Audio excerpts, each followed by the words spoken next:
Universitas Syah Kuala.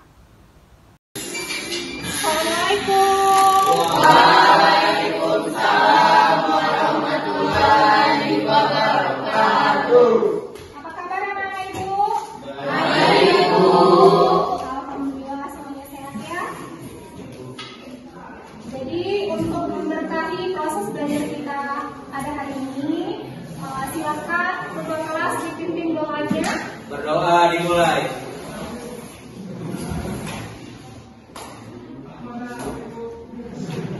Berdoa selesai. Yang tidak hadir? Ada Bu. Berapa orang yang tidak hadir? 3 orang yang sakit Bu. 3 orang yang sakit. Jadi sebelum kita mulai pelajaran pada hari ini, coba dilihat dulu di bawah mejanya masing-masing. Itu ada sampah. Coba lihat ada sampah. Silakan diambilkan sampahnya. Buang ya, atau sampah ya. Bukankah rasa nasionalisme kita, rasa cinta tanah air? Maka marilah kita nyanyikan lagu nasional. Pancasila. Ada nggak yang masih ingat materi kita minggu lalu tentang apa? Bu, Ya, silakan. Sudah Pak? substansi hak dan kewajiban warga negara dalam Pancasila adalah nilai universal karena berkaitan dengan nilai-nilai dasar yang ada di dalam Pancasila antara lain nilai ketuhanan, kemanusiaan, kesatuan, kerakyatan, dan nilai keadilan. Iya, terima kasih Dava. Dava berarti masih ingat ya materi kita minggu lalu. Materi kita minggu lalu adalah tentang substansi hak dan kewajiban warga negara dalam Pancasila. Masih ada kaitannya dengan materi kita pada hari ini, yaitu tentang kasus-kasus pelanggaran hak dan pengingkaran kewajiban warga negara. Jadi sebelum Ibu mulai materi kita pada hari ini, boleh dilihat tujuan pembelajaran kita pada hari ini. Ada 4, boleh dibaca ya? Boleh dibaca, ada 4, 1, 2, dan keempat. Yang nanti yang keempat ini adalah menyajikan hasil karya. Kenapa? Hari ini kita, model pembelajaran kita adalah tentang PJBL. Apa itu PJBL? Project Based Learning. Jadi menghasilkan produk, ya. Produknya itu nanti boleh dilihat ada pohon ilmu yang ada di depan anak ibu sekalian. Jadi sudah dibaca ya tujuan pembelajarannya. Jadi materi kita pada hari ini sudah ibu tuliskan di tempat papan tulis tentang kasus-kasus pelanggaran hak dan pengingkaran kewajiban warga negara. Dan ini adalah tujuan pembelajarannya. Ya, dibaca ya, kompetensi intinya, kompetensi dasar, dan tujuan pembelajarannya. Kemudian sebelum ibu mulai, ibu mau mengadakan pretest. Apa itu pretest? Bagaimana pemahaman kalian tentang materi kita pada hari ini? Ibu mau tanya, siapa yang bisa sebutkan contoh dari pelanggaran hak? Contoh dari kasus pelanggaran hak. Ayo, siapa yang bisa menjawab? Ya. Satu contoh atau kasus pelanggaran hak adalah seseorang anak yang tidak memperoleh pendidikan dan penghidupan yang layak. Iya, terima kasih Rika. Jawabannya. Ya. Yang sudah diamati, siapa yang bisa memberikan tanggapan untuk videonya? Ya, silakan Ibu. Dari video tersebut adalah contoh pengingkaran kewajiban sebagai pelajar, di mana di video tersebut seorang pelajar melanggar kewajibannya dan melanggar aturan sekolah. Iya, terima kasih Iqmal. Terima kasih untuk Iqmal. Beri aplaus ya untuk Iqmal. Kalau tidak ada yang mau bertanya, kita lanjutkan ya. Jadi dibentuk 4 kelompok. Ya, udah selesai dibagi kelompoknya kan? Sekarang ibu bagi LKPD-nya yang untuk dibahas ya.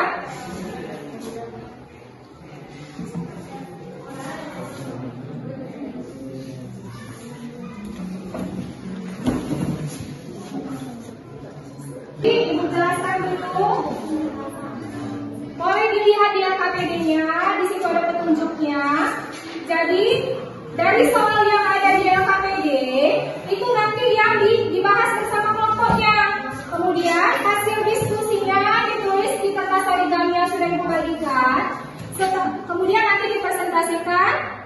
Setelah dipresentasikan nanti kalian gantungkan hasil presentasinya di pohon ilmu yang sudah ada di depan. depan. Ya, udah paham? Paham. Ada yang mau ditanyakan? Udah ada? Berarti udah mengerti ya? Udah mengerti?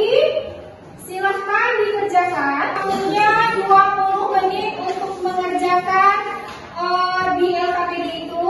Didiskusikan waktunya 20 menit. Silahkan didiskusikan bersama kelompoknya masing-masing.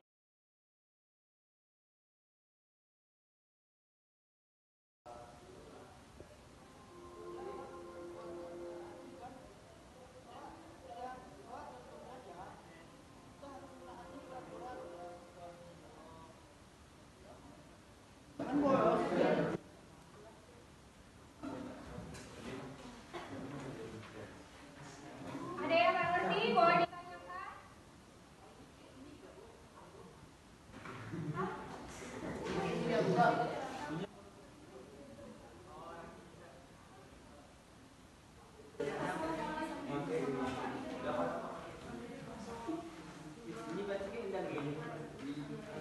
Selesai?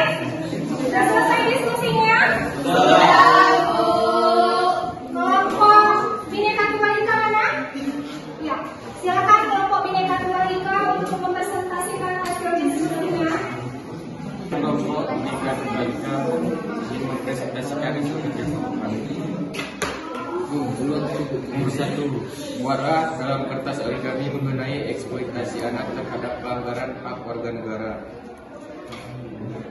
Eksploitasi anak terhadap pelanggaran hak warga negara dalam pasal 32 dikatakan eksploitasi ekonomi anak adalah ketika suatu tindakan atau kegiatan yang dilakukan oleh anak-anak dalam kaitan dengan ekonomi mengganggu hak atas pendidikannya, kesehatannya, kemudian mengganggu tumbuh kembang dalam dimensi moral, spiritual, intelektual, dan lain-lain. Ini dia hasil diskusi kami. Sekian dan terima kasih. Ya, dari hasil diskusi kelompok Bhinneka Tunggal Ika, apakah ada yang mau menanggapi?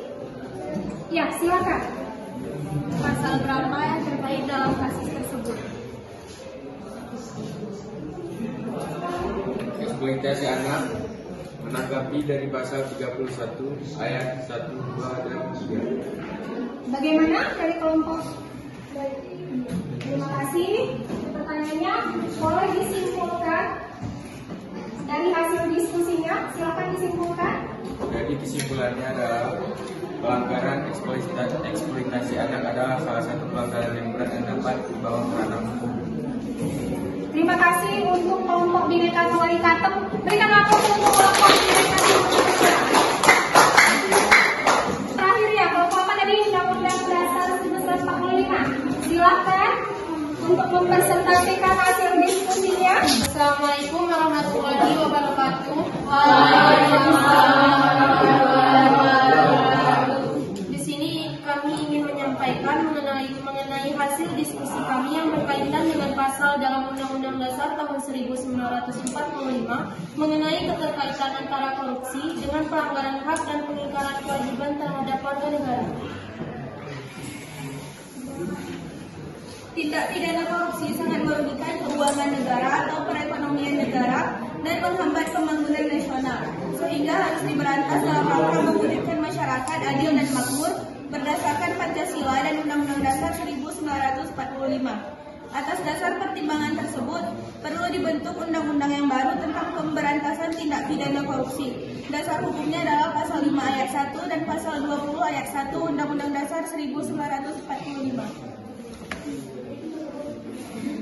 Pasal 5 ayat 1, Presiden berhak mengajukan rancangan undang-undang kepada Dewan Perwakilan Rakyat. Pasal 20 ayat 1, Dewan Perwakilan Rakyat memegang kekuasaan membentuk undang-undang. Ya, terima kasih untuk kelompok Undang-Undang Dasar untuk presentasinya.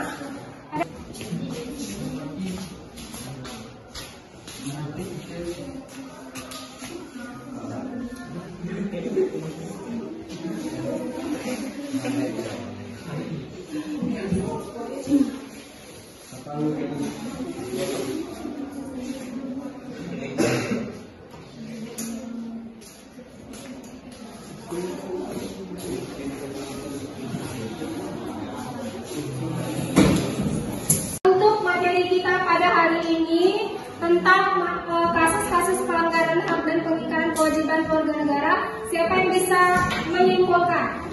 Yang bisa kasih kesimpulan tentang materi kita pada hari ini? Ya, silakan.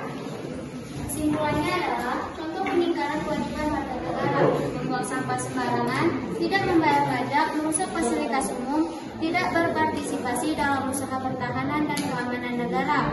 Terakhir, tidak menaati Undang-Undang Dasar dan peraturan yang berlaku. Iya. Ada lagi yang lain yang bisa menyimpulkan materi kita pada hari ini? Silakan. Beberapa contoh hak dan kewajiban sebagai warga negara. Hak: 1. Memperoleh pendidikan. 2.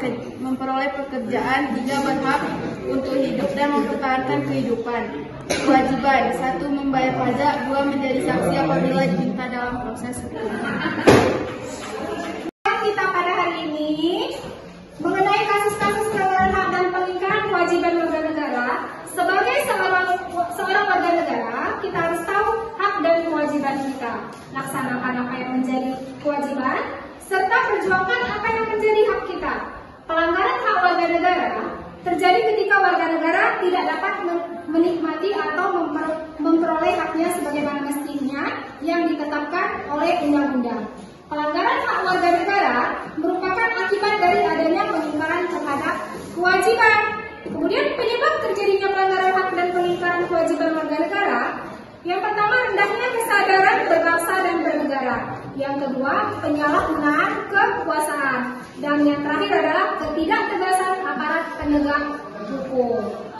Materi yang kita sampaikan pada hari ini berdasarkan hasil diskusi dan proses belajar mengajar kita di dalam tujuan pembelajaran dari nomor 1 sampai nomor 4. Apakah sudah tercapai? Alhamdulillah. Jadi yang nomor 4, menyajikan dan mengevaluasi hasil proyek berupa tulisan di sebuah kertas origami. Itu udah ada ya di depan ya, yang sudah anak-anak ibu gantungkan di pohon ilmu. Jadi bagaimana proses pembelajaran hari ini? Menyenangkan atau tidak? Menyenangkan, Ibu. Terima kasih anak-anak ibu. Sebelumnya, apakah ada materi yang belum dimengerti atau sudah dipahami yang mau ditanyakan? Silakan. Ya, silakan Ibu. Tanya Bu, Iya. apakah golput termasuk pelanggaran hak sebagai warga negara? Iya, apakah golput termasuk pelanggaran hak terhadap warga negara? Siapa yang bisa menjawab? Ya, silakan. Golput tidak termasuk pelanggaran hak karena memilih adalah hak setiap warga negara. Namun sebagai warga negara yang baik, kita wajib menggunakan hak pilih kita. Iya, terima kasih untuk pertanyaan dan jawaban. Itu termasuk pelanggaran hak sebagai warga negara. Golput itu tidak termasuk pelanggaran hak. Kenapa? Karena setiap warga negara berhak untuk memilih. Tapi sebagai warga negara yang baik atau good government, kita harus memenuhi kewajiban kita untuk memilih. Kenapa? Kita memperoleh hak pilih. Jadi suara kita itu menentukan 5 tahun ke depan nasib bangsa Indonesia. Ya, Ibu mau memberikan post-testnya Ibu kirim melalui link Google Form yang sudah Ibu bagikan di grup WhatsApp-nya ya. Silakan dibuka Android-nya masing-masing. Situ udah ada Ibu kirimkan linknya berupa Google Form. Silakan untuk dijawab. Ibu kasih waktu 5 menit untuk menjawabnya.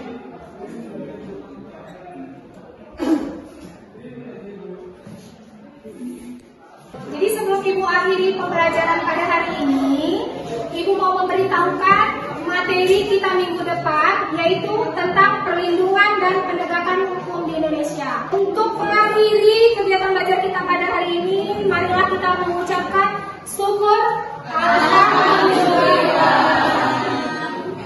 Terima kasih kepada anak-anak ibu sekalian.